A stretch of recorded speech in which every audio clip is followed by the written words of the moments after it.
नमस्कार मित्रांनो, तुला शिकवीन चांगला धडा आजच्या भागामध्ये काय नवीन एपिसोड आलाय आज ते मी तुम्हाला सांगणार आहे। तर मित्रांनो, अक्षरा आणि अधिपती भेटणारच होते, पण त्यांची भेट व्हायला नको म्हणून भुवनेश्वरी खूप मोठा प्लॅन करते आणि शाळेत जाते। फुलपाखरा सरांना बोलते, आता शाळा कायमची बंद करायची आहे, खूप नुकसान होतंय, म्हणून तुम्ही जे काही सामान असेल ते उद्याच्या उद्याच घेऊन जा। आता मात्र फुलपाखरे सरांना हे एक तास शॉकच बसून जातो। आता फुलपाखरे सर अक्षराला बोलवतात।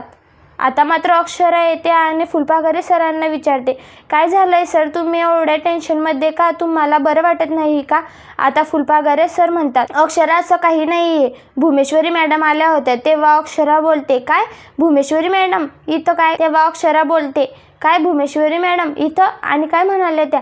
तेव्हा फुलपाखरे सर सांगू लागतात, त्या शाळा बंद करण्याचं म्हणत होत्या, त्या शाळा बंद करण्याचं म्हणत होत्या, त्या म्हणाल्या खूप नुकसान होतंय। तेव्हा अक्षरा बोलते, ही शाळा आहे, काही बिझनेस नाही आणि मी असं काही होऊ देणार नाही। तेव्हा फुलपाखरे सर म्हणतात, असं काही व्हायला नको, आता मुलांच्या परीक्षा येत आहे। आणि इकडे दुसरीकडे चारुहान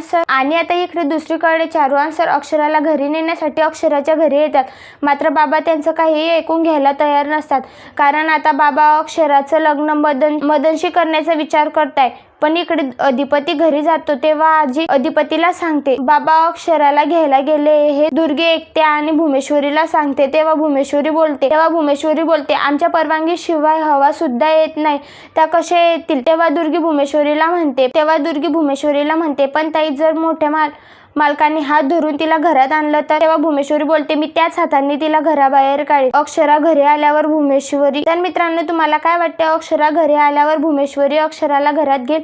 ह्या मला कमेंटमध्ये सांगा। चॅनलवर नवीन असल्यास लाईक करा, शेअर करा आणि सबस्क्राईब करायला विसरू नका।